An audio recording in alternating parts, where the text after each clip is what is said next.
আজকে যে যুবকগুলো এই কাজের সাথে জড়িত আছে আর যারা এর পেছনে আছে, আমাদের সময়, আমাদের সম্পদ, কিয়ামতের দিন আল্লাহ যখন হিসাব আরম্ভ করবেন, এগুলো বাইরে রাখবেন হিসাবের। এখানে যারা আজকের এই সহযোগিতা, এই যুবকদেরকে সাহায্য করেছে, প্রত্যেককে আল্লাহ ওমরের মতো বানিয়ে দেন। আমিন। এই জায়গা হচ্ছে গাড়াগঞ্জ বাস স্ট্যান্ডে 2 কিলো পশ্চিমে, 2 নম্বর চাঁদপুর চর ঈদগাহ ময়দানে সৈকত হাসিনাইগা। সম্মানিত সভাপতি জনাব আব্দুর রাজ্জাক বিশ্বাস, দামাত বারকাতুহুল আলিয়া, সহ সভাপতি আব্দুল সালাম মোল্লা, সার্বিক তত্ত্বাবধানে আছেন জনাব মোহাম্মদ ইনসার আলী লিম্বা, সম্মানিত পরিচালক মাওলানা ইসমাইল হোসেন সিরাজি। এতক্ষণ যারা আলোচনা রাখলেন, আমাদের জেলার সন্তান, ইসলামিক চিন্তাবিদ হাফেজ মাওলানা মাহফুজুর রহমান হাকিমপুরি, বিশেষ অতিথি আপনাদের এলাকার সন্তান এই শৈলকুপাত পরিচালক ইনসাফ হজ কাফেলা শৈলকুপা ঝিনাইদহ হাজার জানালি সাহেব, মঞ্চে বসা অন্যান্য ওলামায়ে কেরাম, সামনে বসা মুসলমান ভাইরা, পর্দার আড়ালের সম্মানিত মা এবং বোনেরা, প্রশাসনের ভাইরা, প্রাণ প্রিয় শৈলকুপাবাসী, আল্লাহর দরবারে শুকরিয়া জানাচ্ছি। তিনি দিনের বেলায় হাজারো কাজকর্ম আমাদের ছিল, এমনকি দুপুরে নামাজ পড়ার পরে মানুষ খাবার দাবার খেয়ে এই যে কাইলুল আওয়ালে শরীর ছেড়ে দিয়ে একেবারে মরণের ঘুম ঘুমায় না। নিয়ম সর্বোচ্চ 15-20 মিনিট আপনি গড়াগড়ি করবেন। অন্যান্য সময় খাবার খেয়ে কেউ যদি শুয়ে পড়ে তার শরীরে ক্ষতি হয়। শুধু দুপুর বেলা, দুপুরের এই সময়টা খাবার খাওয়ার পরে কোনো মানুষ যদি 15-20 মিনিট একটু গড়াগড়ি করে, ওর শরীরের উপকার হয়। তার জন্য বিশেষ করে ওই রাতে তাহাজ্জুদের নামাজ পড়া সহজ হয় এই 15-20 মিনিট গড়াগড়ি করার কারণে। এটা বিজ্ঞানের দ্বারা প্রমাণিত, আর বিশ্বনবী নিজের জীবনে এটা দেখিয়েছে। এই জন্য 3টার সময় মানুষের বাড়িতে ঘরে প্রবেশ করতে হলে বিশেষ করে অনুমতি মাস্ট বি নেওয়াই লাগবে। কয় সময়? সূরা নূরের ভেতরে আছে 18 নম্বর পারা 16 নম্বর পৃষ্ঠা। 3টার সময় যদি কেউ ঘরে প্রবেশ করে, বিশেষ করে ফজরের আযানের আগ দিয়ে, 2 নম্বরে যে দুপুর বেলা, 3 নম্বরে এশার পর, এই 3 সময় কারো ঘরে যদি কেউ প্রবেশ করে অনুমতি নেওয়া লাগবে, সালাম দেওয়া লাগবে। অন্যান্য সময় নেওয়া লাগে, কিন্তু এই সময়ের নাম আল্লাহ কোরআনে দিয়েছেন আলাদাভাবে। কিন্তু আমরা অন্য সময়ও মানি না, এই সময় তো মানতেই চাই না। দুপুর বেলা হুট করে একজনের বাড়িতে, একজনের ঘরে আপনি ঢুকে পড়তে পারেন না। এটা আল্লাহর নির্দেশ। আজকে থেকে যেন আমরা সামাজিক জীবনে এটা পালন করি। ইয়া আইয়ুহাল্লাযীনা আমানু লা তাদখুলু বুয়ুতাকুম গায়রা বুয়ুতিকুম হাত্তা তাস্তানিসু ওয়া তুসাল্লিমু আলা আহলিহা। ঈমানদারেরা যদি নিজের ঘর হোক আর অন্যের ঘর হোক, আগে অনুমতি নিবা, সালাম দিবা। 2টা আদেশে আল্লাহ, অনুমতি নেওয়া লাগবে, সালামও দেওয়া লাগবে। এমনকি নিজের মায়ের ঘরেও সালাম দেওয়া অনুমতি ছাড়া যাওয়া ঠিক না, কারণ তুমি নিজে জানো না তোমার মা কোন অবস্থায় আছে। আজকে থেকে পারিবারিক এবং সামাজিক জীবনে এই আমলটা করা যাবে না ইনশাআল্লাহ। আপনি মনে করছেন এ আর কি মানে কোরআনের নির্দেশ। 500 আইন আছে কোরআনে, তার ভেতরে একটা আইন। এটা সামাজিক জীবনে পবিত্রতা রক্ষা করার জন্য। কারো বাড়ির সামনে গিয়ে যদি সালাম দেন, অনুমতি চান, উনি যদি বলে ভাই আমার মন মেজাজ ভালো নেই, আপনি বাড়ি থেকে চলে যান, অন্য সময় আসবেন, আপনি তাই চলে যাবেন। যালিকা আজকা লাহুম, এটা তোমাদের জন্য উত্তম হবে, পবিত্র পন্থা এটা। প্রশ্ন আসতে পারে, আমি সেই ঝিনাইদহ থেকে আসলাম এই শৈলকুপা এত দূর পথ মাড়ি দিয়ে, আর ওনার সাথে একটু দেখা করবো, কথা বলবো, ওনার এত অহংকার। আরে ভাই, ও যে বাড়ির ভেতরে কোন অবস্থায় আছে আপনি জানেন? ওর ভাই অশান্তি থাকতে পারে, ওর ছেলে মেয়ের অশান্তি থাকতে পারে, ওর স্ত্রীর অশান্তি থাকতে পারে, জমি জায়গা নিয়ে ঝামেলা থাকতে পারে। কি কথা বুঝতেছে? আল্লাহ তো এমনি কোনো কথা বলেননি, অবশ্যই কোনো কারণ আছে এর ভেতরে। সুতরাং আমরা যদি অনুমতি না পান, সালাম দেওয়ার পরে যদি বলে ভাই এখন আমার ভালো নেই, ঝামেলায় আছে, আপনি অন্য সময় আসেন, আপনি একেবারে নিরাপদে চলে যাবেন, কোনো প্রশ্নও করবেন না। এমনকি আয়াতে আছে মানুষের মনের ভেতরে যেন খারাপ ধারণাও না আসে। আমাকে তো অনেক কিছু ধারণা করে ফেলে, ওনার মোট বেড়ে গেছে, ওনার দাম এখন আর আগের মতো নেই, ঝামেলায় আছে, ওটা আমার মাথার উপর দিলাম দেবিজিতে। আল্লাহ কোন কথা বললে কি আন্দাজে বলে আমাদের মতো? এই কথাটা মানা লাগবে আজকে থেকে পারিবারিক এবং সামাজিক জীবনে। শুধুমাত্র অনুমতি নেওয়ার দরকার নেই নিজের স্ত্রীর ঘরে গেলে। কথা বুঝতেছে? কেউ যদি নিজের স্ত্রীর ঘরে যায়, ওখানে অনুমতি নেওয়ার দরকার নেই, সালাম দেওয়া লাগবে, সালাম দেওয়া মাস্ট বি, এটা লাগবে। আমাদের বিশেষ করে বাংলাদেশের মানুষের যে স্বভাব চরিত্র, আপনি আজকে যদি এই সুন্নাত যে পালন করেন আসসালামু আলাইকুম, অনেক মহিলা আছে বলবে তোমার কি জিনে ধরেছিল না, বলতে গতকালকেই তো তুমি যৌতুকে টাকা চাচ্ছিল, আজকে সালাম দেওয়া মানে এর ভেতরে কোন কিন্তু আছে না? ওই রকম মানুষ হলে তো বলবে আপনি যৌতুকে টাকা চেয়েছেন 2 দিন আগে আর এখন সালাম দিচ্ছেন, মানে যারা চায় না এগুলো, এরকম বদ অভ্যাস যাদের নেই, তারা যেহেতু আমল অনেকে আমরা করি, অনেকে এখনো আরম্ভ করিনি, আজকে থেকে আমলটা আরম্ভ করবে। কোন অবাধ্য মানুষকে যদি কেউ দিন রাত 24 ঘন্টায় 25 বার সালাম দেয়, সে বাধ্য হয়ে যাবে। এমনকি নিজের কোন সন্তান অবাধ্য, পরে যদি আপনি 25 বার সালাম দেন দিন রাতের ভেতরে, দেখা হলে তাকে আল্লাহ বাধ্য করে দেবে। এত বড় পাওয়ারের ভেতরে আছে। আর 2 নম্বরে, যেহেতু দুপুর বেলা খাবার খেয়ে আমরা এই কাইলুলা করার জন্য ঘুমিয়ে পড়ি, শরীরের ভেতরে যে রক্ত চলাচল হয়, 5.5 কেজি রক্ত আমাদের শরীরে আল্লাহ দিয়েছে, 226 কিলোমিটার বেগে এগুলো চলছে মাথা থেকে পা পর্যন্ত। দুপুর বেলা এই খাবারের পরে ঘুমানো, শব্দ তো ছোট, কিন্তু বিজ্ঞান এখন গবেষণা চালিয়েছে, রাতের বেলা সকাল বেলা খাবার খেয়ে তো সঙ্গে সঙ্গে ঘুমানোর নিয়ম নেই, আছে নেই। আরো খাবার খেয়ে আপনি 10-15 মিনিট হাঁটবেন, খাবার যেন হজম হয়। আর দুপুর বেলা হাঁটানোর আগে আপনি 10-15 মিনিট কাঁচ হয়ে নেন, এরপরে কাজকর্মে যান। এর ভেতরে বিজ্ঞান এবং নবীজির কথা দুইটাই আমরা পেয়েছি। জানি আমলটা সব বাদ দিয়ে অন্তত আমরা যারা এখানে এসে বসে আছি, কোরআনের একটা আয়াত বোঝার জন্য, সূরা আলে ইমরান 133 নম্বর আয়াত, আমরা তাফসীর আকারে কথা বলবো ইনশাআল্লাহ। স্থান কাল পাত্র ভেদে যেহেতু কথা বলা লাগে, এজন্য আল্লাহর প্রশংসা আদায় করে নিচ্ছি, যেটা একটা ভালো কাজ। এটা কোরআন কারীম জানিয়েছে, লাইন শাকারতুম লাযিদান্নাকুম ওয়া লাইন কাফারতুম ইন্না আযাবি লাশাদীদ। সূরা ইব্রাহিমের 9 নম্বর 7 নম্বর আয়াতে আল্লাহ জানিয়েছেন, কেউ যদি আমার নিয়ামতের শুকরিয়া আদায় করে, মাস্ট বি, ওটা আমি দিনে দুনিয়াতে তার জীবনে বাড়িয়ে দেব। আল্লাহ এমনিতে নরমাল শব্দ বলতে পারতেন, লাযিদান্নাকুম দিয়েছেন, লামে তাকিদ নুনে সাকিলা। আয়াতটা নিয়ে চিন্তা করলাম, কেন আল্লাহ এত গ্যারান্টি দিলেন কেন?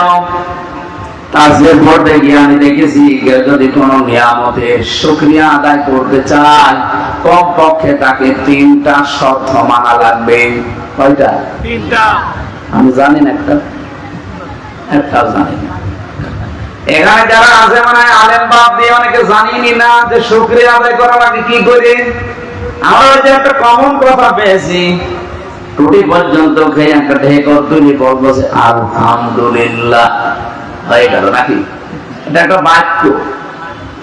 শুকরিয়া আদায় করতে হলে কমপক্ষে 3টা শর্ত মানলে ওই নিয়ামতটা আল্লাহ আবার আপনার জীবনে ফিরিয়ে দেয়।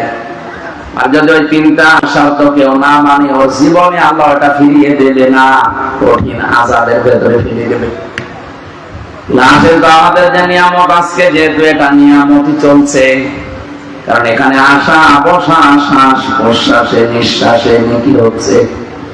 অন্তত নেকি যদি নাও হয়, এই 1-1.5 ঘন্টা কোনো গুনাহ হচ্ছে না, হচ্ছে বলেন বলেন।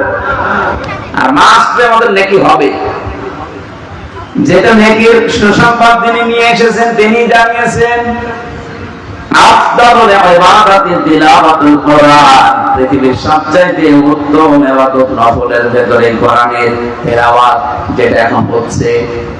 আমরা কোরআন পড়ছি না, ব্যাখ্যা করছি না, বিশ্লেষণে যাব, অবশ্যই সবগুলো কোরআন কেন্দ্রিক। এজন্য যতক্ষণ আছি যে কয়টা অক্ষর শুনবেন, প্রতিটি অক্ষরে কিছু না হলেও 10টা সওয়াব হচ্ছে। এটা যে একটা নিয়ামত জীবনে, এটা আমরা কি মানি? হ্যাঁ, এখন জন্মচকে কিছু দেখা যাচ্ছে না, এই জন্য আমাদের কাছে কিছু মনে হচ্ছে না। এখন যদি চোখ আপনার বন্ধ হয়ে যায়, মাটির নিচে রাখার সঙ্গে সঙ্গে ফেরেশতারা যখন নেকির কথা জিজ্ঞাসা করবে 3টা প্রশ্নের মাধ্যমে, তখন আপনি টের পাবেন যে নেকি কি জিনিস। কারণ চোখ বন্ধ হওয়ার পরে কোন নেকির কাজ আঞ্জাম দেওয়া যাবে না, সব বন্ধ।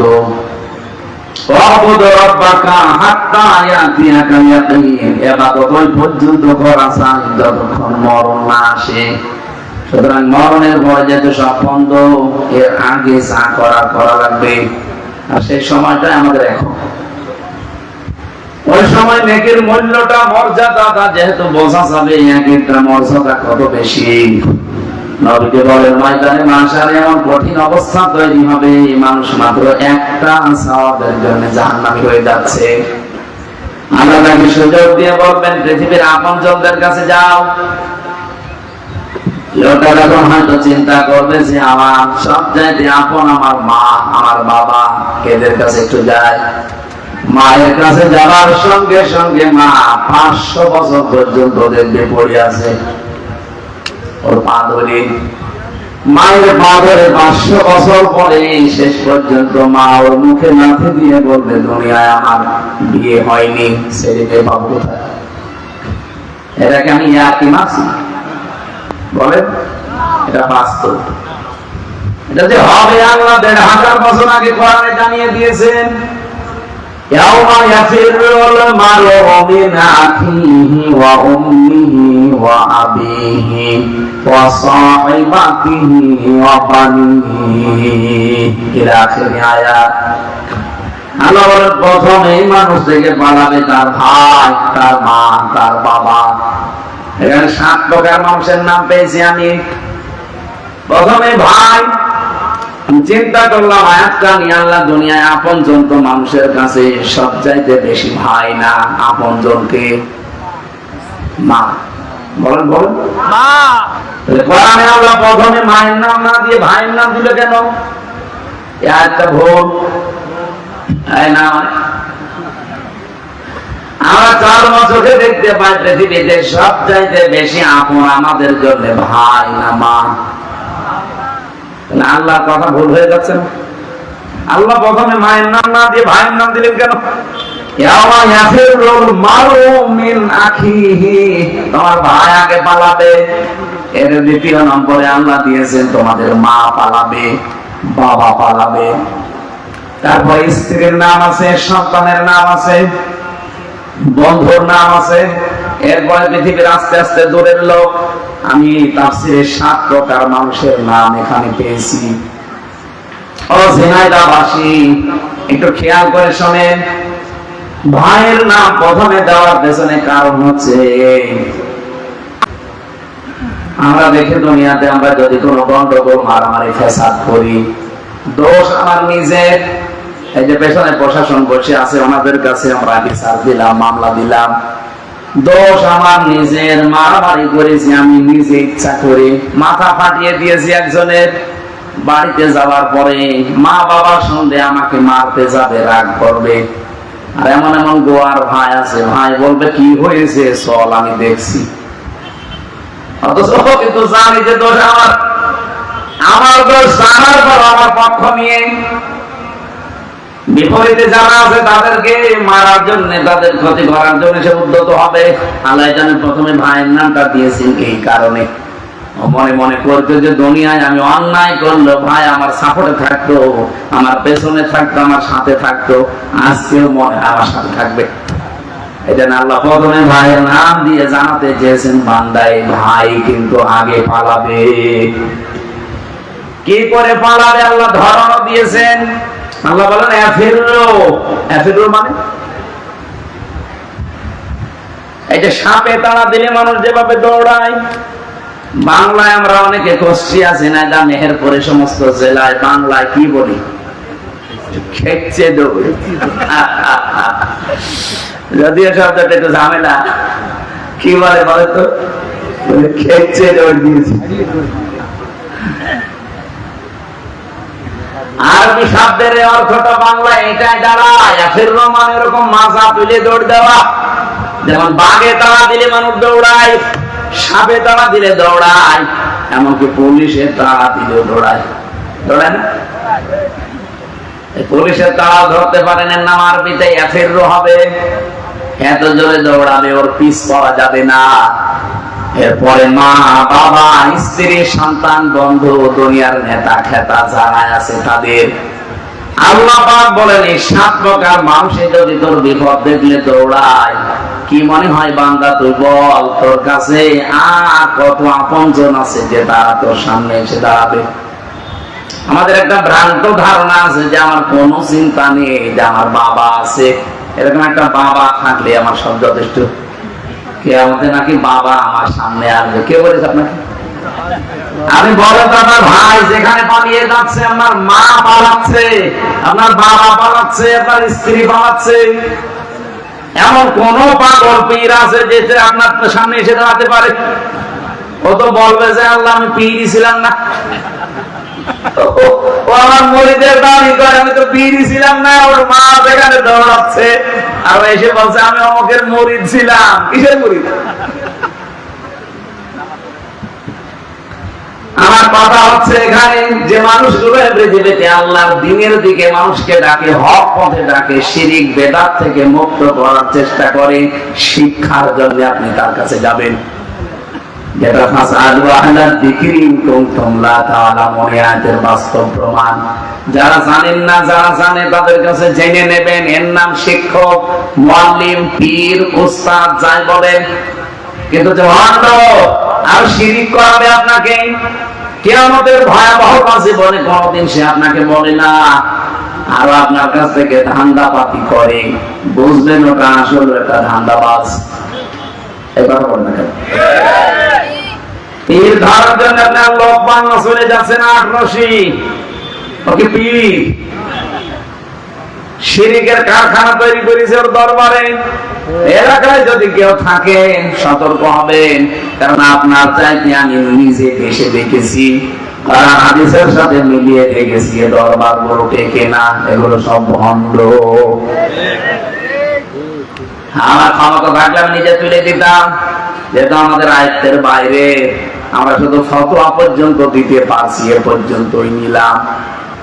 যদি সত্যি আমাদের পেছনে ব্যাকআপ থাকতো, আইন প্রয়োগ করার ক্ষমতা যদি আল্লাহ আমাদেরকে দিয়ে দিত, এই দেশে যত অবৈধ ব্যবসা চলছে পীরের নামে সবগুলো চালিয়ে দিতাম।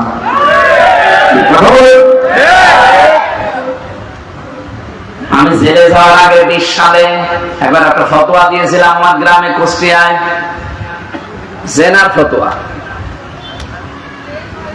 একজনের স্বামী আছে বিদেশে, আর মহিলা এদিকে একজনের সাথে লাইন করে বেড়ে সন্তান নিয়ে এসে বলছে এই ছেলের বাপ এ না, মানে এরকম। এখন আমার কাছে বলতো কি করবো, ফতোয়া দেন। আরে আমার নামে তো মুফতি লিখে দিয়েছেন, এমনি তো না সার্টিফিকেট আছে। এখন আমার ফতোয়া অনুযায়ী জেনার যে শাস্তি, বললাম যে এইটা যদি বিবাহিত মানুষেরা জেনা করে, যদি সাক্ষ্য প্রমাণে ধরা পড়ে যায়, তাহলে বুক পর্যন্ত মাটির ভেতরে পুঁতে ফেলবেন, আর ওপর থেকে আপনি পাথর বা ইট দিয়ে মেরে দুনিয়া থেকে বিদায় করবেন। এর নাম সঙ্গে সাথ। কি বলেন? এখানে ফতোয়া পর্যন্ত শেষ। বলেন তো আমি যদি এখন এটা বলার পরে গ্রামবাসী সবাই মিলে ধর এই 2 জনকে যদি মাটির ভেতরে এই পর্যন্ত গেড়ে দিয়ে ইট পাথর দিয়ে দুনিয়া থেকে সঙ্গে সাথ করতো, আমি বাঁচতাম? দেখা যাচ্ছে মহিলা সংকেচার হওয়ার আগে আমি শেষ, আমার সংকেচার আগে করতো এই যে পুলিশ এই সে ধরে নিয়ে যেত, যে বলতো দেশে কি কোরআনের আইন আছে, আপনি কার্যকর করতে গেলেন কোন কারণে, সংকেচার আপনাকে করা হবে এবার। যেহেতু দেশে আসলে যে কোরআনের আইন বাস্তবে কায়েম নেই, আপনি ফতোয়া দিতে পারেন, এই যে এখন ফতোয়া দিলাম, ওই পীরের যে আস্তানা ওইটাও কিন্তু এরকম একটা জেনার মতো গোনা চলছে, কারণ জেনার চাইতো মারাত্মক গোনায় শিরিক। কথা বলেন, 48,000-এর উপর দরবার আছে এই দেশে, আপনি মেলা অধিকাংশ জায়গায় খালি শিরিক হয়। বাংলাদেশের একটাই মাত্র জায়গা যেখানে পুলিশ পাহারা দিয়ে গাঁজা খাওয়া, এই যে বেসরকারি পুলিশ আছে না, এরা পাহারা খান, আমরা আছি। আমার পৃথিবীর যত জায়গায় আমি গেলাম, বাংলাদেশ সহ বিশ্বের বহু দেশে আমি ছোট বয়সে গিয়েছি, একটাই জায়গা পৃথিবীতে পেলাম যেখানে একেবারে নিশ্চিন্তায় গাঁজা খাওয়া যায়, এমনকি জেলের ভেতরেও খাওয়া যায় না। আমি জেলে থাকাকালীন দেখেছিলাম এক লোক গাঁজার গাছ লাগিয়েছে ভেতরে, ওখানে যিনি আছে জেদ্দুলাল জেলা, উনি এসে ওই লোকটারে বলছে, আরে বেটা তুই ভেতরে গাঁজার গাছ লাগালি, গাছ পেলি কোথায়? বলছে, স্যার আমি যে মামলার হাজিরা দিতে গিয়েছিলাম, আসার সময় আমার তো বিভিন্ন হিতাকাঙ্ক্ষী আছে, তারা আমার ওই গাঁজার টোকলা দিয়েছিল, আমি তো সবগুলো ধরতে পারিনি, একটা ওই বীজ একটা ধরে ফেলেছি, ধরে মুখের ভেতরে নিয়েছিলাম, কারণ জেলে ঢোকানোর সময় তোমার মেশিনে তোলে, ধরা পড়ে যাবো, কোন জায়গায় নিলে ধরা পড়ে যাবো, এই জন্য মুখের ভেতরে নিয়ে দাঁতের নিচে এমন ভাবে রেখেছি যে মেশিনে ধরা পড়ি, এই ভেতরে নিয়ে এসে বোতলের মুখ কেটে ফেলে ওর ভেতরে মাটি দিয়ে আজ 2 মাস আগে বীজগুলো লাগিয়েছি। স্যার দেখেন কত বড় বীজ। জেলার হিন্দু মানুষ বলছে, বেটা তোরে তো স্বর্গে দেওয়া লাগবে, গাঁজা খায় সেই জন্য পুলিশ ধরে ধরে দিয়ে গেল এখানে, আর তুই ভেতরে এসে গাঁজা গাছ লাগিয়েছিস, তোরে এ দুনিয়ায় কোন জায়গায় রাখলে হবে না, তো যেখানে রাখবো সেখানে তুই গাঁজা খাবি, তোরে স্বর্গে দেওয়া লাগবে। হিন্দু মানুষ তো তোমার ভেতরে বিশ্বাস করবে না, এই একটাই মাত্র জায়গা পেলাম পৃথিবীতে। আমি অমুসলিম দেশেও গেছি, সিঙ্গাপুর, ওখানে 100 ভাগের 95 জন অমুসলিম বাস করে। থাইল্যান্ডে 97 ভাগ অমুসলিম বাস করে। মুসলিম দেশ অমুসলিম দেশ মিলে যতগুলো জায়গা ঘুরছি, আর বাংলাদেশে তো আমার মনে হয় কোন থানা আর বাকি নেই, 630টা থানায় আমি কম বেশি গেছি।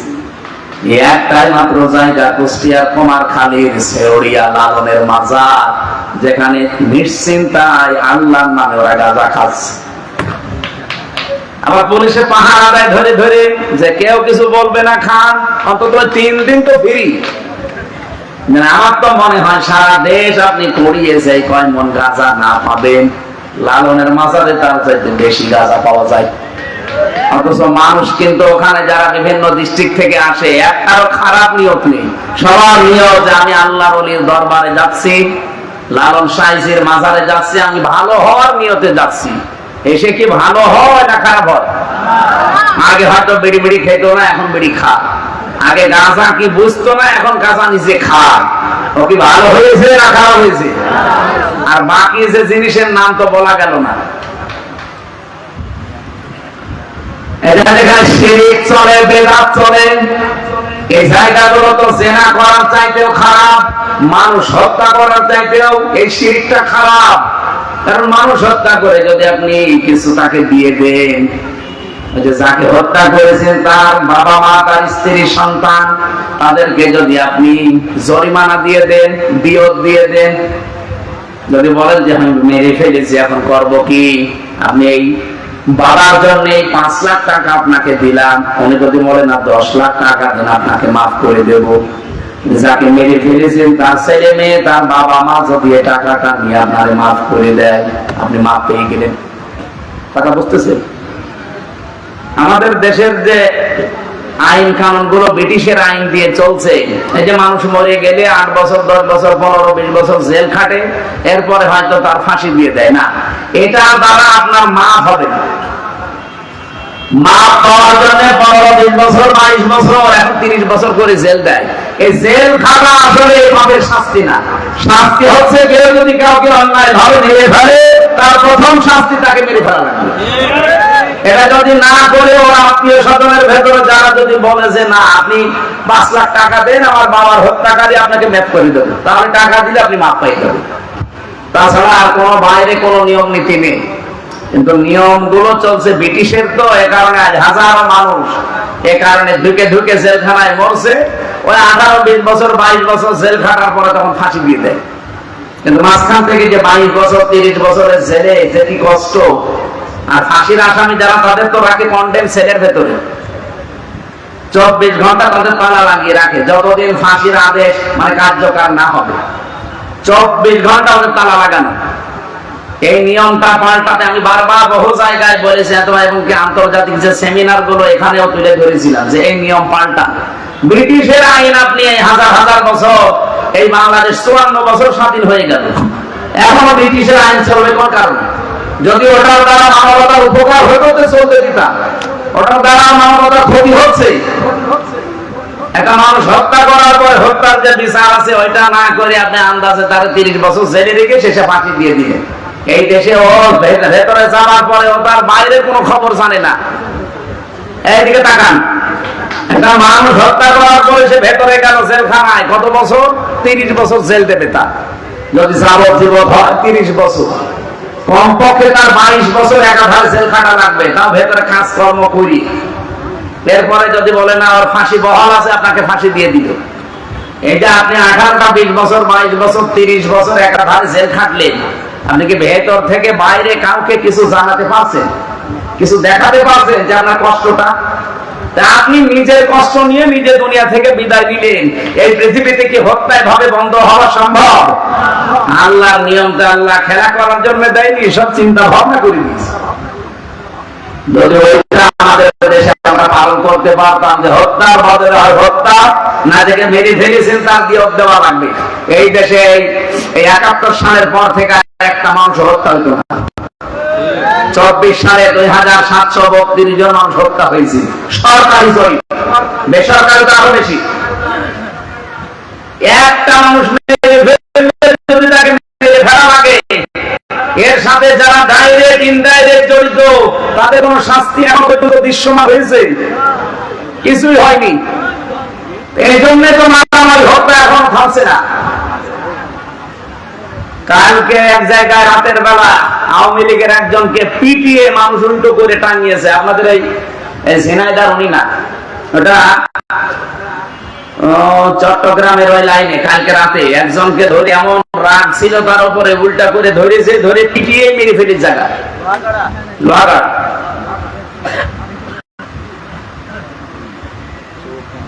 এটা বন্ধ হওয়া সম্ভব না ভাই। এই আইনগুলো আমরা চাই তাড়াতাড়ি। আন্তর্জাতিক সেমিনার গুলো তো বিভিন্ন জায়গায় রাষ্ট্রপ্রধান তারা তাদের কাছে নিয়ে আসা হয়, যারা দায়িত্বশীল তাদের কাছে নিয়ে আসা হয়। মালয়েশিয়া সেদিন ইন্টারন্যাশনাল ইসলামিক ইউনিভার্সিটির একটা সেমিনার ছিল, আমি 6টা পয়েন্টের উপরে কথা বলতে গিয়ে এটা তুলে ধরেছিলাম। তখন যেহেতু রমজান মাস ছিল, রমজানের তাকুয়া স্তর গুলো বলছিলাম 6টা।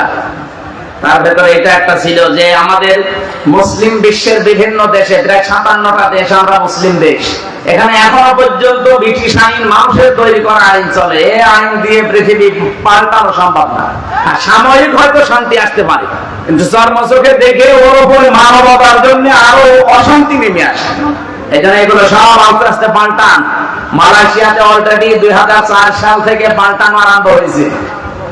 আমি বাহরাইনে ছিলাম, ওখানেও বহু জায়গাতে ওরা পাল্টানো আরম্ভ করেছে। আমরা চাই আমাদের দেশে 92% আমরা মুসলমান, এই দেশ থেকে আস্তে আস্তে ব্রিটিশের তৈরি করা যত আইন আছে, জেলখানা এখনো পর্যন্ত যত আইন সব ব্রিটিশের আইনে চলে। ওর ভেতরে যত নিয়ম নীতি সব ব্রিটিশদের নিয়ম নীতি। কেন? কোরআনে আল্লাহ জেলখানা কি করে চালানো লাগবে সেই নিয়ম দেয়নি? হযরত ইউসুফ নবী জেলে ছিলেন, কি কথা বলেন এখন? জেলখানার উপরে লেখা আছে গেটে, যেটা শুধু জেল নয়, এটা হচ্ছে সংশোধনাগার। কই সংশোধন হয় কই মানুষ? ভেতরে যেহেতু আরো খারাপ হয়, কারণ ভালো হওয়ার জন্য যে প্রসেস গুলো করা দরকার ওগুলো ওখানে করার কোনো লাইন নেই, খারাপ হওয়ার লাইন আছে। আমি জেলে মনে করেন মার্ডার করে আসি, আমি একজন ডাকাত, এখন ইনি একজন ভালো মানুষ একটা মুরগি চুরি করতে গিয়ে বাকড়ি যাওয়ার মনে হাতে দেবে রাতের বেলা আমার কাছে, হয় ওয়ার্ডে দিলে এরকম 40-50 জন 60 জন এক জায়গায়, আর যদি সেলের ভেতরে দেয় তাহলে 2 জন 3 জন এক জায়গায়। আমি প্রথমে যেই পড়েছিলাম সেলে, আমার সাথে যে 3 জন ছিল ওই রাতে রাত 11টায় গেলাম, এই যে সারা রাত, তারপর সকাল বেলা এই 10টার সময় ওনারা গণনা করবে। এই পর্যন্ত তো তার সাথে এক ঘরে 4 জন। একজন শুনলাম বাবা খায়, এই জন্য ধরে নিয়ে এসেছে। বাবা মানে বোঝেন, রাতের বেলা দেখে এরকম ছটফট করছে যে আমি খাবো খাবো। কি খাবেন? বাবা খাবো। আর শয়তান, ভেতরে নিয়ে ভিতরে দিয়েছে, ভেতরে বাবা হবে কোথায়? আর একজনকে দিয়েছে সে মার্ডার মামলার আসামি, আর একজনকে দিয়েছে সে ওই কক্সবাজার থেকে ইয়াবার ব্যবসা করে ধরা পড়ে গেছে, তার দিয়েছে। আমার কপালটাও খারাপ, এই 4 জন পড়েছে আমার সাথে। সারা রাত তাদের সাথে কি কোরআন হাদিসের গল্প করলে ওরা শুনবে? ওরা যে লাইনে ওরা গল্প করে ওই লাইনে, আমি কোরআন ইয়াসিন পড়ে ঘুমাবো, আর ওরা জিকির করছে ইয়াসিন ইয়াসিন না, ওদের জিকির বাবা বাবা। আমি না থেকে ওই দিন যদি এরকম আরেকজন বাবা ঘরের সাথেও থাকতো, অথবা যে লোকটা মার্ডার মামলার যে আসামি, যেই লোক এরকম একটা ভয়ঙ্কর লোকের সাথে যদি পড়তো, কি হয়তো সারা রাত গল্প করতো। আমি হয়তো ওদের জিজ্ঞাসা করলাম যে আপনার কি মামলা, ওনারে বললাম আপনার কি মামলা। প্রত্যেকেই তো প্রত্যেকের পরিচয় নিল, বাড়ি কোথায়, কি করেন, কার কি মামলা। বলেন তো, আমি যে মার্ডার মামলা করে ওখানে বসে আছি, এরকম একজন ভালো মানুষ গেলে যদি জিজ্ঞাসা করতাম যে কি মামলা, যদি বলো মুরগি চুরি করতে গিয়েছিলাম ধরা পড়ে গেছি, কি বলতাম? পাগল আপনি, মুরগি চুরি করে মানুষ ধরা পড়ে আমার সাথে থাকেন, ডাকাতি কি করে করা লাগে আপনাকে শিখাবো। যেহেতু ওনার সাথে কমপক্ষে চুরি করে ধরা পড়লে সাক্ষ্য প্রমাণে বাংলাদেশের সংবিধানের 371 নম্বর ধারা, এই ধারা অনুযায়ী যদি সাক্ষ্য প্রমাণে ধরা পড়ে একজন চোর, তার সর্বোচ্চ শাস্তি হবে 3 মাস থেকে 3 বছর জেল। কত? 3 মাস মনে করেন জেল হয়ে গেল এই লোকটা, আমার সাথে দেবে 3 মাস আমার সাথে থাকলে ও কি বের হওয়ার সময় ওই চোর হয়েই বের হবে না ডাকাত? ডাকাতে বের হবে না। আর ডাকাত যদি যায় ওখানে যদি সে পায় ওই যে সেই মকিম গাজীর মতো 260 বছর জেলটা, কারণ ওই লোকের সাথে যদি পড়ে সে তো ভেতরে ম্যাড হয়ে গেছে, সে নিজেই মস্তান ভেতরে, তার চেহারা দেখলে আপনি 2 গ্লাস পানি খাবেন। 46 বছর জেলে আছে, 260 বছর জেলে থাকা লাগবে তার। মনে হয় ও কম পরে চলে যাবে, আবার জীবিত হবে, আবার জেলে যাবে, আবার জীবিত হবে, তার জীবনের জেল শেষ হবে না। 260 বছর কয়বার জন্ম নেওয়া লাগবে? ওনাদের 3 বার। হ্যাঁ, এখন তো 70-80 বছর মানুষ বাঁচে, 4-5 বার জন্ম নেওয়া লাগবে দুনিয়ায়। ওই লোকের সাথে যদি খোদা না খাস্তা আপনার 3 বছর একাধারে পড়ে, আপনি কি আর মানুষ থাকবে নাকি মারা কি করে করা লাগে সেইটা নিয়ে বের হবে? এটা প্রশাসন থেকে শুরু করে। হযরত ওমর এই পুলিশ বানিয়েছিলেন। পুলিশের যে নিয়ম নীতি ছিল, 7টা ধারা ছিল, ওই ধারায় পুলিশ থাকলে বাংলাদেশে আছে এই পোশাক দেখলে এখনো অনেকে আমরা ঘৃণা করি। এমনি তো করি না, এটা কারণ আছে না? এই কথা বলছেন না? প্রশাসনের এই পুলিশের পোশাকটা এটা একটা দামি পোশাক। আমি যেহেতু আপনারা আছেন, মিডিয়া আছে, এটা সারা দেশে যাচ্ছে। বাংলাদেশ সহ বিশ্বের যে কোনো দেশে যারা মানুষের জান মাল ইজ্জত আবরু হেফাজতের জন্য কাজ করেন, দায়িত্বে আছেন, প্রশাসনের যে বিভাগেই হোক, নিজেকে কখনো ছোট মনে করবেন না, অনেক বড় দায়িত্বে আছেন আপনি। আর এই কাজটা শুধুমাত্র চাকরি না, এটা একটা ইবাদত। আর এর চাইতে দামি ইবাদত আমার মনে হয় এই পৃথিবীতে আর নেই। মানব সেবার মতো ইবাদত দুনিয়াতে আছে নেই। বিশ্বনবী জানিয়েছেন 2টা চোখ কিয়ামতের দিন আল্লাহ যদি জাহান্নামে ওদেরকে দেওয়ার সিদ্ধান্ত নেয়, তাহলে এই 2 চোখ আল্লাহ জাহান্নামে দেবে না। 1 নাম্বার, যারা রাতের বেলা নিজের গুনার কথা মনে করে কান্নাকাটি করে, দুই নম্বরে যে পুলিশ, যারা রাতের বেলা মানুষের জানমাল ইজ্জত আবরু পাহারা দেওয়ার জন্য রাত জেগে পাহারা দেয়, এরা দেয় না? কথা বলছেন এখান এখান থেকে রাতের বেলা কুষ্টিয়া পর্যন্ত গেতে 2-3 জায়গায় পাহারা পাবো আমি। এই ভার্সিটির সামনে শেখপাড়া কি শেখপাড়া বাজারে আছে, এরপরে ওদিকে বৃত্তিপাড়া আছে এবং মজমপুর গেটে আছে, 2-3 জায়গায় পাহারা দিচ্ছে সারা রাত জেগে জেগে। এইখানে নবীজি আন্দাজে তো বলেন না, বলেছি এই চোখ আল্লাহ জাহান্নামে দেবে না, আগুনের সাথে পোড়াবে না, কারণ এরা রাত জেগে মানুষের ইজ্জত আবরু জান মাল হেফাজতের জন্য রাত জেগে থাকে। আর যারা রাতের বেলা উঠে নিজের গোনার কথা মনে করে কান্নাকাটি করে, আল্লাহ এই দুইটা চোখের ভেতরে অন্তত আমাদের এক প্রকার আছে, আমরা রাতের বেলা কাটতে পারবো না ইনশাআল্লাহ। অপরাধের কথা স্মরণ করার, ওনারা তো একটা ইবাদতে আছে, আল্লাহ আমাদের ইবাদতটা কবুল করুন। আমিন। পোশাকটা আজকে কালার হয়ে গেছে জনগণের সামনে কিছু কোরআনগা অফিসারের কারণে, এই তাদের নির্দেশ। আর এই যে একটা অবৈধ স্বরাষ্ট্রমন্ত্রী ছিল এই বাংলাদেশে, এটা আসলে একটা অবৈধ, এই লোকটার কথা মানতে গিয়ে শেষ পর্যন্ত প্রশাসন পুরাটা কালার বানিয়ে ফেলেছে। আবার আস্তে আস্তে এখন ফিরে আসতেছে। আল্লাহ যেন ওই আগে যে অবস্থা ছিল, ওদের পোশাক দেখলেই মানুষ সম্মান দিত, সেই অবস্থায় আবার যেন ফিরিয়ে দেয়। হযরত ওমর যেহেতু তাদের এটা বানিয়েছিলেন, এই বিভাগটা প্রশাসনের পুলিশ বিভাগ, এটা হযরত ওমরের বানানো। উনি 7টা দফা দিয়ে বানিয়েছিলেন, 7টা কর্মসূচির সামনে নিয়ে। বাংলাদেশ সহ বিশ্বের মুসলমান যারা আছে, এই রাষ্ট্রপ্রধানগুলো যদি তাদের সামনের এই কাজ কারবার এগুলোর সাথে জড়িয়ে দিতে পারে না, পুলিশ প্রশাসন পুরাটা যখন দায়িত্বে থাকবে, দেশটা ঠান্ডা হয়ে যাবে। আমরা আবার আহ্বান জানাচ্ছি, শুধু আমার সামনে 5,000 মানুষ বসে আছে না, আমার সামনে এখন 18 কোটি মানুষ বসে আছে।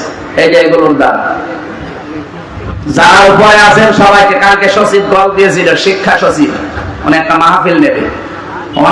এরকম মানুষগুলোকে যদি বলা যায় তাহলে পরিবর্তন সামনে আসবে। আমরা আহ্বান জানাবো, সামনে যারা আসবেন, আমি বারবার কথা বলেছি যে ভাই, বাংলাদেশের প্রশাসনটা আপনারা আলাদা করে দিবেন। এই দেশকে যদি শান্তি স্বস্তি নিরাপত্তা 100 ভাগ দিতে হয়, প্রশাসনের যারা দায়িত্বে আছে ওদের আলাদা করে দিবেন। ওরা ওদের আইসির কথা মতো চলবে দেশে। ওরা আওয়ামী লীগের, বিএনপির, জামাতের, জাতীয় পার্টির চরমনার এমক নেতার কথা, অমক এমপির কথা, মন্ত্রীর কথা শুনবে, মানে এরা তো সব দলীয় চিন্তায় চলে। এদের কথা শুনতে গেলে দেশের জীবন শান্তি 100 ভাগ কায়েম করতে ওরা পাবেন, ওরা যতই ভালো হোক পাবেন। ওদের পাওয়ার জন্য এই নিয়মটার সামনে আমরা আলাদা করার চেষ্টায় আছি। আমরা যদি সবাই মিলে আওয়াজ তুলি না, একদিন ঠিক এদেশে কায়েম হয়ে যাবে ইনশাআল্লাহ। সমাজ ভাইরা, আমি যে কথা বলতে চাচ্ছিলাম যে শিরিক, এটা আল্লাহর সাথে শিরিক করা, জিনা করার চাইতেও খারাপ কাজ। বলেন বলেন, আল্লাহর সাথে শিরিক করা, মানুষ হত্যা করার চাইতেও খারাপ কাজ। অথচ বাংলাদেশে বহু দরবারে এই শিরিক চলছে, চলছে না। আমি নাম ধরে ধরে কয়েকটা বললাম, আপনি খোঁজ নিয়ে দেখেন। আমি নিজে যে এইভাবে যাওয়া লেগেছে, 8 রশিতে গিয়েছিলাম দেখার জন্য। আমি জুতা নিয়ে যেতে চাই, আমার বলে না, জুতা নিয়ে যাওয়া যাবে না। ঠিক আছে, আমি ঠিক গেল গেটে রুতাম। দরবারে যাওয়ার সময় যে কবরে যাবো, তখন বলছে এইভাবে যা। কেন? যে আল্লাহর ওলির দরবার সম্মান দেওয়া লাগবে। ঠিক আছে, গেলাম। আসার সময় আমি এমনি চলে আসতে চাই, আমার বলে না, এভাবে যাওয়া যাবে না, একেবারে এইভাবেই পিছিয়ে যাওয়া লাগবে। আমি ওনারে বললাম, ভাই, আমি কয়েকদিন আগে রসুলের রওজায় গিয়েছিলাম মদিনায়, কোন বিশ্ব নবীর কবরে তো এভাবে যাওয়া লাগে না, এভাবে আসা লাগে না। আমার এবার খাবে বড় বাবড়ি দেখেছে, চুল লাল পানি মাথায় দেওয়া। আমার বলছে, দেখেন, ওইটা আপনাদের নবী আর এটা আমাদের নবী। বলেন বলেন,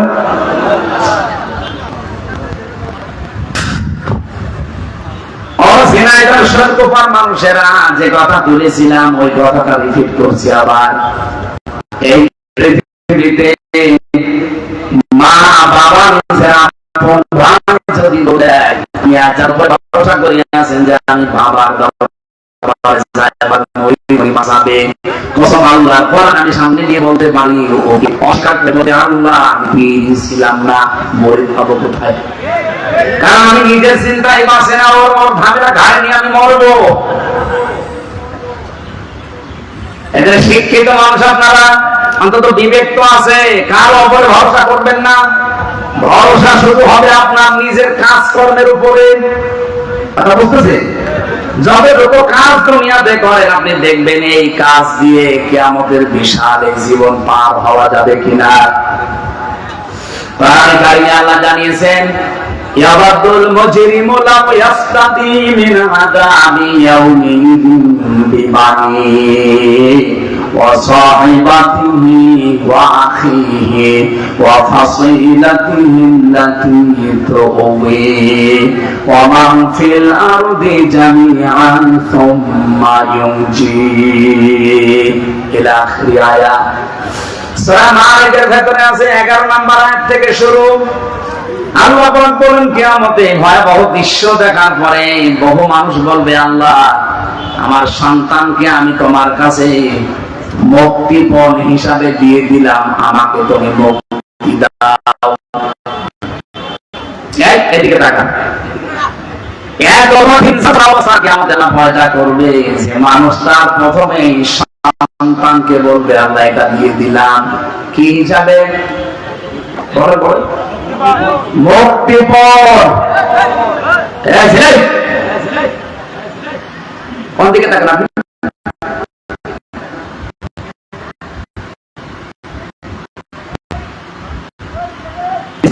কি বলছি?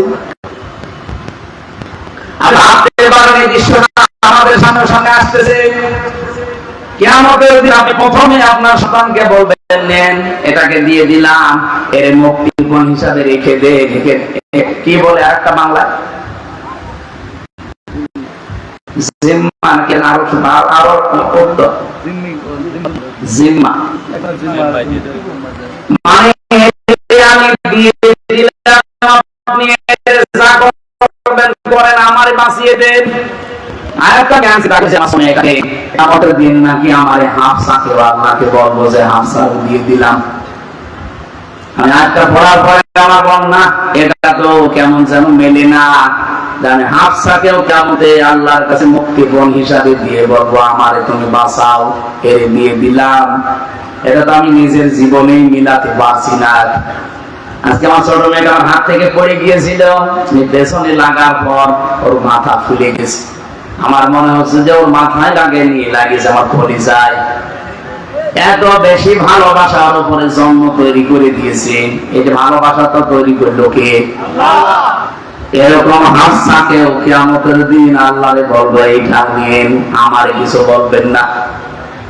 আল্লাহ বলেন শুধু সন্তান না, নিজের স্ত্রীকেও বলবে এটাও দিয়ে দিলাম, নিজের ভাইকে, এমনকি নিজের জ্ঞাতি গোষ্ঠী যারা আমাকে আশ্রয় দিত, আমার দলের লোক, আমার গোষ্ঠীর লোক, যারা কোনো বিপদে পড়লো ঢাল সরকি নিয়ে মারার জন্য রেডি হয়ে যেত, এই মানুষগুলোকেও দিয়ে দিলাম। এমনকি মালিক আমি আছি, সব নিয়ে নেন। এরপর আমাকে কিছু বলবেন না। আল্লাহ তাআলার সঙ্গে আওয়াজ দেবেন, আল্লাহ কখনোই না। ইন্নাহা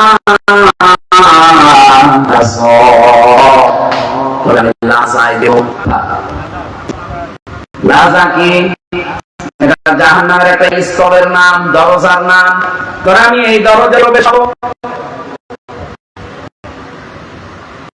আল্লাহ বলেন কেন এই লাযা দিয়ে প্রবেশ করব? জানি শত দরজা তো আছে জাহান্নামের স্তর আছে 100টার উপরে।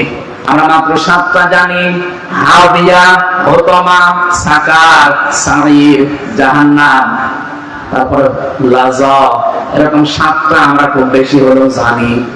কোরআন শরীফের ভেতরে আল্লাহ 100টা স্তর দিয়েছেন জাহান্নামের।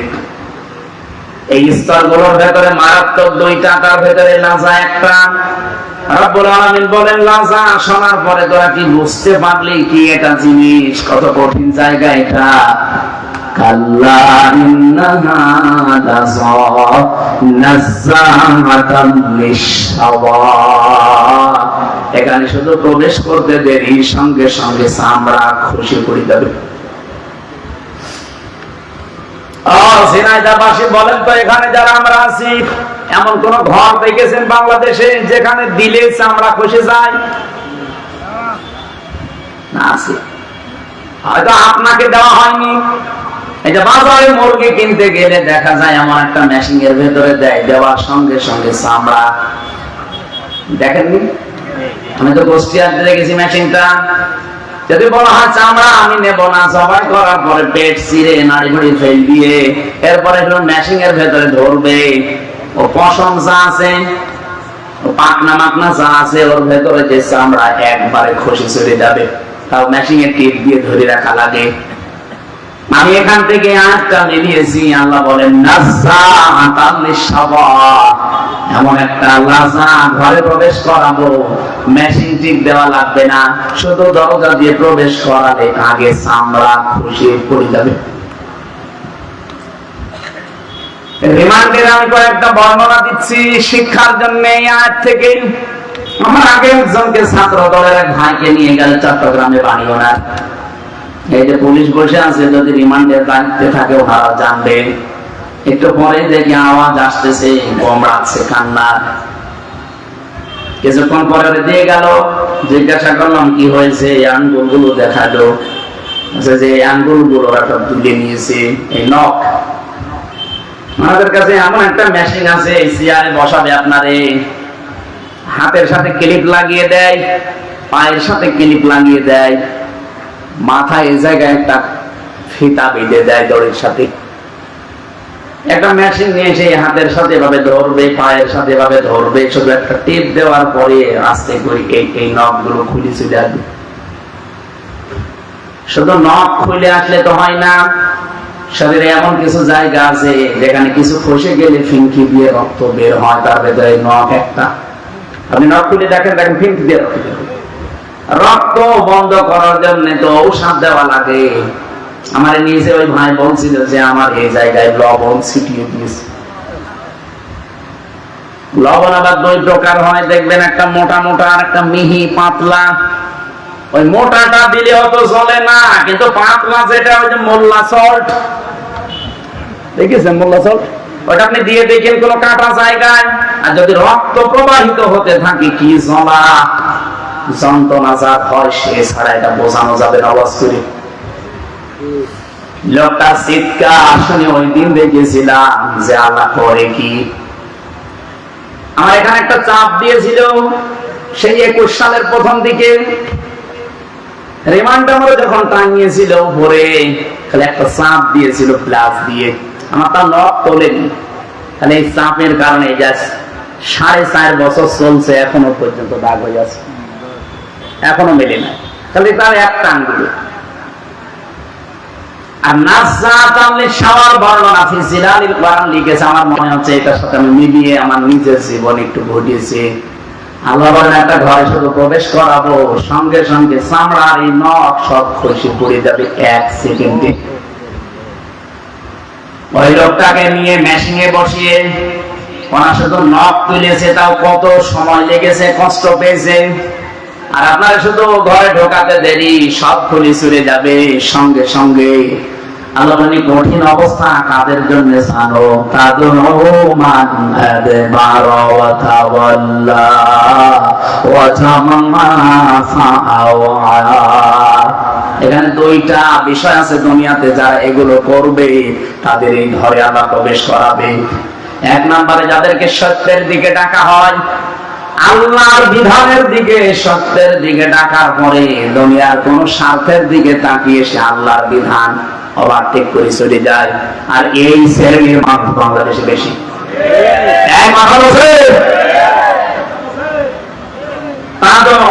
তাদেরকে ডাকবে মান আদবারা ওয়া তাওয়াল্লা, যে ব্যক্তি মুখ ফিরিয়ে নেয় এবং টান করে চলে যায়। বাংলাদেশের মতো এত তাফসীর, এত ওয়াজ, এত নসিহত পৃথিবীর কোন দেশে আমি পাইনি। আমি মালয়েশিয়া যে 9 দিন ছিলাম, মাত্র 4টা মাহফিল করেছি, তাও ময়দানে না, সব অডিটোরিয়ামে। তাই এত কথা বলা লাগে না, মাত্র 45 মিনিটের মধ্যে একটা ক্লাস করা হয় একটা আয়াতের উপরে। আর এই দেশে প্রতিদিন 2টা 3টা, আজকে আমার 2টা, 1-1.5 ঘন্টা 2 ঘন্টা করে প্রতিদিন এত টাকা ডাকি। মানুষ যা ছিল তাই। এই যে সত্যের দিকে আহ্বান করার পরে আপনি কিন্তু নিজেও জানেন যে এটা সত্য পথ, এই সত্যের কথা জানার পর যাবায় টান করে চলে যান। 2 নম্বরে ও জামা, এটা আরো কঠিন। যারা মাল সম্পদ জমা করে আর এটা সংরক্ষণ করা যায় কি করে, শুধু সেই ধান্দায় থাকে। এদেশে তো নেই। আমি একটা হাদিস পড়েছিলাম না, মনে আছে আপনাদের নাকি ঘুমিয়ে গেলেন? মুসলিম শরীফের হাদিস, আমি আলেমদেরকে বলছি খুব ভালো করে খেয়াল করেন। নবীজি হযরত আবু যর থেকে বর্ণিত, তিনি বলেন আমি প্রায় 83-84 কিলোমিটার দূর থেকে আসলাম নবীর কাছে। ডাক দিয়ে বললাম হে রাসূল, বারবার আছে এমন কিছু আমি মেনে চলতে পারি, জান্নাতি হয়ে যেতে পারি। বিশ্বনবী বললেন একটা কথা মেনে চলবা। কয়টা? বলেন বলেন। নবীজি হযরত আবু যরকে বলেছিলেন না আমরা আছি, আমরা যদি থাকি নবীর আদেশের ভেতরে, দেখেন তো আপনি মানছেন কিনা। মানিদাহা মা লাইসা লাহু ফালাইসা মিন্না ওয়া ইয়াতাওয়া মাকাদাহু মিনান নার। নবীজি বলেন যে জিনিস তোমার না, ওইটা যদি তুমি জোর করে নিজের দখলে নিয়ে নাও। আবার শুনেন, যে জিনিস আপনার না ওইটা যদি আপনি জোর করে জবরদস্তি করে যে কোনো কায়দায় নিজের দখলে নিয়ে নেন, নিজে ভোগ করেন, যতদিন ওইটা আপনার আন্ডারে থাকবে আপনি ভোগ করবেন, ওই সময় থেকে আপনি 1 নাম্বার শাস্তি পাবেন, ফালাইসা মিন্না। ওখান থেকে আপনি নবীর উম্মত আর নেই, আপনি অন্য কিছু হয়ে গেছেন। ফালাইসা মিন্না, সে আমার দলভুক্ত না, সে আমার উম্মত না। 2 নাম্বার, সে যেন জাহান্নামে নিজের একটা স্থান তৈরি করে নিল। এবার নিজের সাথে মিলান তো হাদিসটা, যে জিনিস আপনার না সেটা আপনি দখলে রেখেছেন কিনা। এটা যারা বউকে প্রেম করে, ওই বউকে আপনার নিজের, অথচ আপনি নিজের বলে কাজ চালাচ্ছেন। নাকি এলাকায় সব চলে না?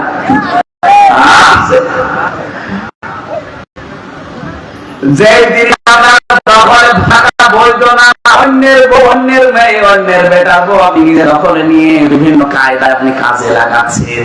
আল্লাহর কসম আপনি ওই দিন থেকে নবীর উম্মত আর নেই।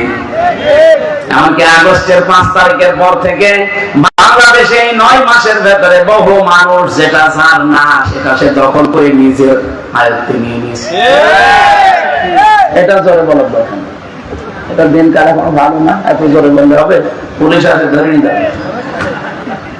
যে জিনিস জান না সে কিন্তু অলরেডি দখল করে নিয়েছে আগস্টের 5 তারিখের পরে অনেক কিছু।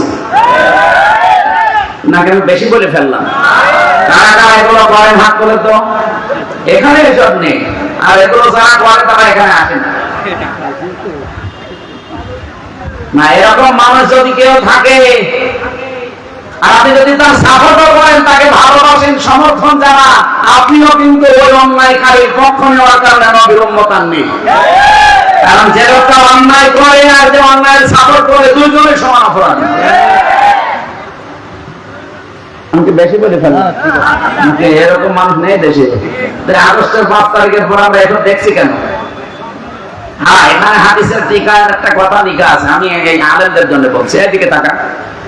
আপনি যদি আপনার কোন জিনিস হারিয়ে ফেলেছেন বা দখলের বাইরে চলে গেছে, কেউ নিয়েছিল, ওইটা যদি এখন আপনি ওটা ফেরত পান, নিয়ে নেন নিজের দখলে, তাহলে আপনি এই শাস্তির বাইরে থাকবেন।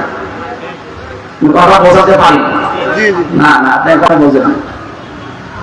যেটা আপনার ছিল অন্য কেউ নিয়েছিল, যে বিভিন্ন কায়দা, এখন আপনি ওইটা আবার ফেরত পেয়েছেন, তাহলে আপনি এই শাস্তির বাইরে। এই যে ইসলামী ব্যাংক, আমি নাম ধরে বলছি, যাদের ছিল তারা এখন ফেরত পেয়েছে।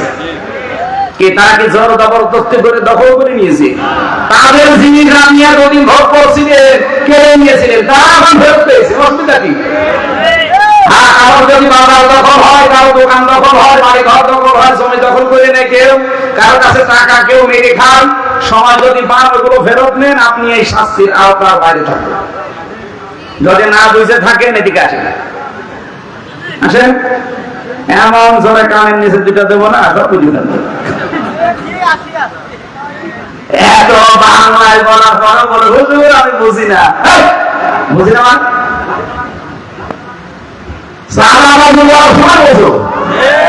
আর বাংলা বস্তু না। হাদিসের প্রথম অর্থ আমি দেখতে পাচ্ছি যে ফারাজ সামিন না, সে আমার উম্মত না। বাংলাদেশে আজ বহু মানুষ নবীর উম্মত থেকে অলরেডি বের হয়ে গেছে। আর 2 নাম্বার কি? সে যেন জাহান্নামে টিকিট কেটে একটা সিট বরাদ্দ করে দিল। এদেশে এখন অনেকে নিয়েছে, এখন সামনেও অনেকে নেবে বলে আশায় আছে। কি কথা বলছেন?